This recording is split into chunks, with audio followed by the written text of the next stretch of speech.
Very good. We got the pink light going today. Hope you all enjoy that. I'm enjoying it. Welcome back, friends. It's Anders. Today we're gonna be making the Cloister cocktail.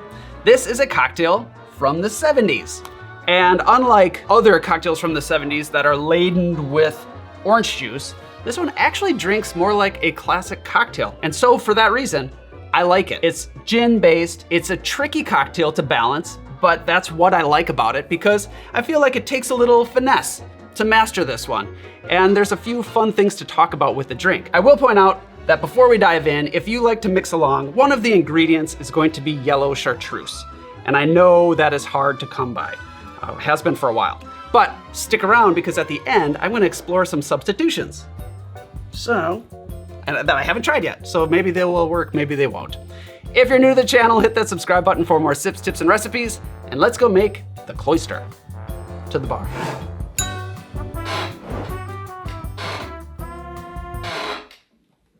If there are any table companies that would like to sponsor our films,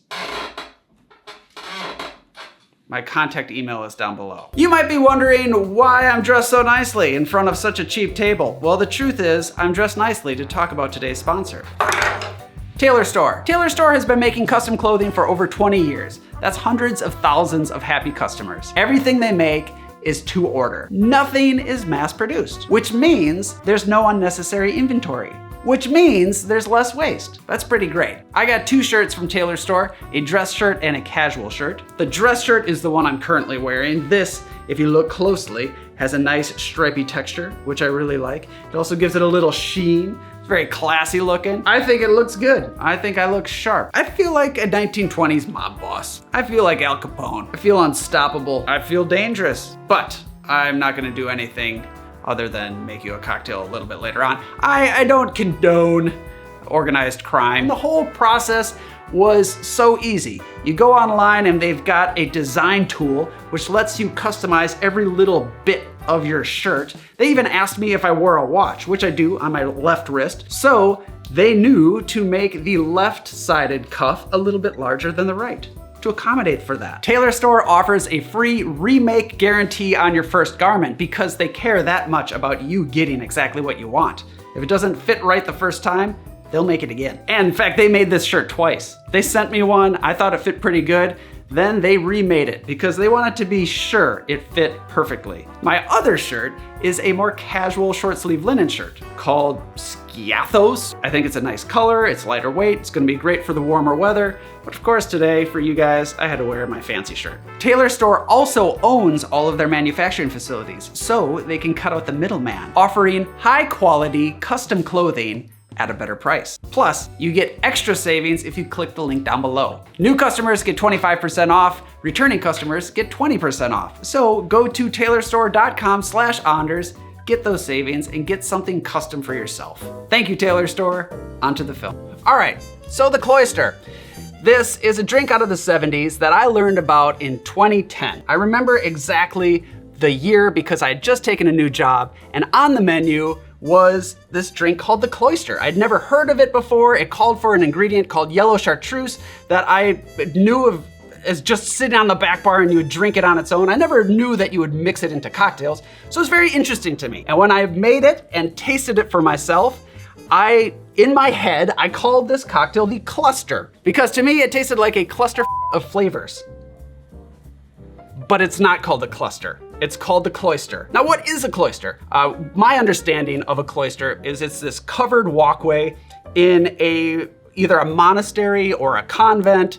I think there's a wall on one side. Maybe it's even open to like a square or a courtyard or something. Cloister can also be used as a verb. A monk could cloister themselves into seclusion within the monastery for meditation purposes or prayer or whatever it is monks do. And the reason why this cocktail is called the Cloister is because of that yellow chartreuse. Yellow chartreuse is made by Carthusian monks. Monks, monasteries, monks, cloister, holy spirit. Wow, see, look at that. There's so many links here. All right, now let's talk about Playboy, shall we? I bring that up, it sounds like a strange segue, but we first see print of this cocktail in Playboy's Bar Guide by Thomas Mario, and I have to show you this book. In fact, this is why I decided to do this cocktail today, because I finally got my hands on this rare book from some used bookstore here in Chicago. And I think it's pretty cool that I get to show you this. It's a fragile old book from 1971, and it's filled with funny little pictures of naked ladies in cocktail glasses. You probably wouldn't see a book like this coming out today, but here it is. So I imagine Thomas Mario came up with the Cloister, but I don't know that for certain. He wrote the book on it anyway. I'm gonna read it to you. There's 4 ingredients, very simple cocktail here. 1.5 ounces of gin, 1/2 ounce grapefruit juice, 1/4 ounce lemon juice, 1/4 ounce yellow chartreuse. Then he writes, shake well with ice, strain into pre-chilled cocktail glass. I like that. That's what I always say you need to do. A contemplative kind of drink, perfect for an autumn sundown. It's spring here. To me, this cocktail is more springy than autumny, and sundown, sunrise, that's up to you. Disregard the ratios here, but let's focus on the ingredients. You have gin, yellow chartreuse, grapefruit juice, and lemon juice. What other cocktail does that remind you of? The last word. That's right. The last word is gin, green chartreuse, lime juice, and maraschino liqueur. You have 1 base spirit, 2 liqueurs, and an acid. Now this has spawned countless variations because that template works beautifully pretty much every time. It's so easy to create a new cocktail using that template. And so you look at this one, which has the gin, citrus, and chartreuse, 4 ingredients, you think, oh, it's gonna be the same story. But this cocktail, just like the last word, has a base spirit, but it only has 1 liqueur and 2 acids. Grapefruit juice doesn't sweeten the drink like another liqueur would. In fact, it kind of thins it out. And if it adds another flavor, it's more of a soft bitterness, which is not a bad thing, but it's difficult to balance out. In fact, these ratios in here, I made that, it's not very good. It's lacking. That's why bartenders have started adding simple syrup to this cocktail to help make up for that. It's an easy fix. You know, you add a little bit of sugar and it balances out pretty easily. However, I personally have a love-hate relationship with simple syrup. That's because I think behind the bar, too often it's used as a crutch, myself included. It's easy to help balance out a cocktail if you add a little bit of sugar. People like a little bit of sugar in their drink, even if they say, I don't like sweet things. Give them just a touch of sugar and they're like, wow, this cocktail's really good. That's the magic of sugar. People like sugar. But when you're adding just simple, I feel like you're taking a shortcut. And there's nothing wrong with that. Again, I've done that. I will continue to do that. But in this cocktail, I'm gonna show you, I will be adding a little bit of simple syrup, but it's not just for the sweetness. I also want a little weight in the drink. And it would be easier for me to talk about these things with the ingredients in front of me. So now the booze. To make the Cloister, we will need gin, yellow chartreuse, grapefruit juice, lemon juice, and simple syrup. Any gin is gonna work here, and personally, I find a classic London Dry works the best here in this cocktail. I'm using a low ABV gin intentionally because this is predominantly gin. You're gonna taste it, and if it's too hot, you're gonna notice the extra alcohol. The yellow chartreuse is very important in this drink.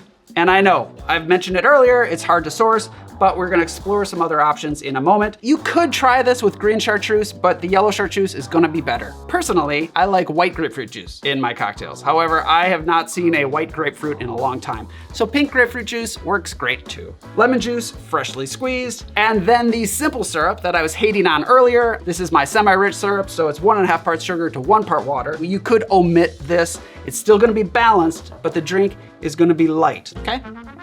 Let's build. So here we go.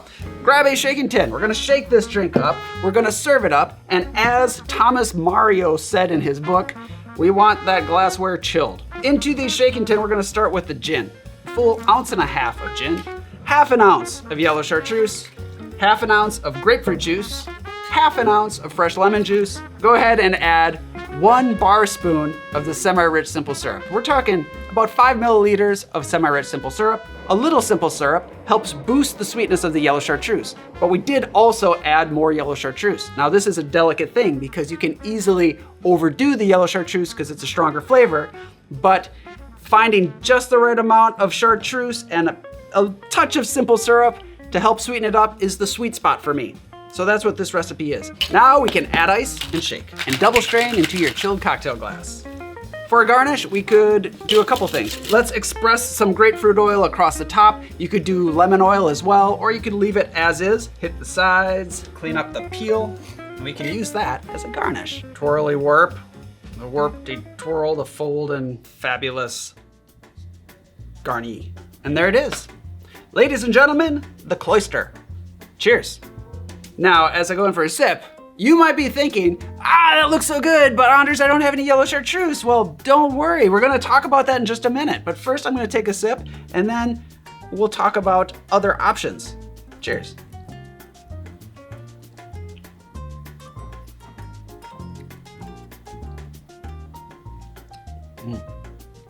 That's really good. A very nice, bright, refreshing cocktail. It's still a light, delicate cocktail, and I think the added weight from the simple syrup, just a little bit, really takes it up a level. Up front, I get the grapefruit because it's right on the nose.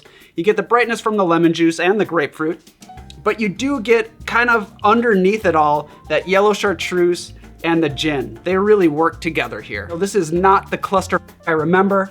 This is a distinguished drink that I would happily serve all of you. Well, I don't know you, but if you like this sort of thing, I would happily serve it to you. Now here's the question. What are those Carthusian monks doing? Where's the yellow chartreuse? What if you don't have yellow chartreuse? Well, there may be some other options here, and I don't really know what the results are gonna be, so we're gonna do this together, but there are other monk liqueurs. You've got, first and foremost, Benedictine. So we're gonna leave the Carthusian monastery and talk to the Benedictine monks because they also made an herbal liqueur that I think is gonna work in this cocktail. So I'm gonna quickly make one of those. I'm also gonna make it with Drambuie, which is not made by monks, but if I'm not mistaken, the original recipe, I think it came from a monk. I'm gonna whip these up really quick, make them at the same time. I'm gonna do the same ratios I did with the yellow chartreuse, cross my fingers, and hope for the best. Before I dive in, Oz, do you wanna try this? Do you wanna taste it? Oh, that is good. It's good, isn't it? Yeah, it is. We're gonna fast forward so you don't have to watch me do this.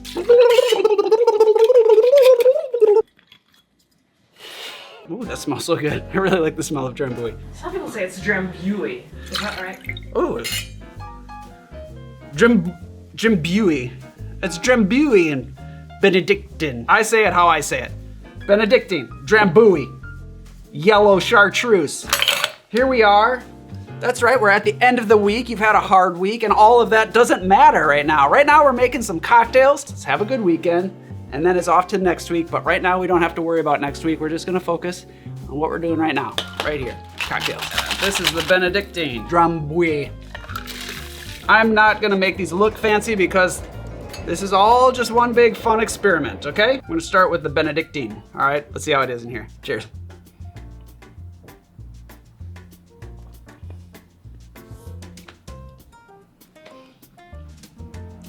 Yeah, that's good, but it's surprisingly different. It's not too sweet. It's still a bright, delicate cocktail.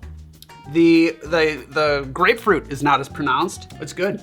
I do like it. That works, it just tastes different. It's really hard to mimic the flavor of yellow chartreuse. Let's try the Drambuie.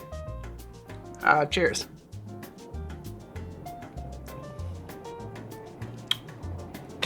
Okay, I do think that the Drambuie, even more different than the Benedictine. In fact, now I feel like we're taking it in a different direction. It's a Scotch-based liqueur, so it's heartier, it's good, I do like it. This, to me, would be more of an autumnal version. See what you think. Benedictine.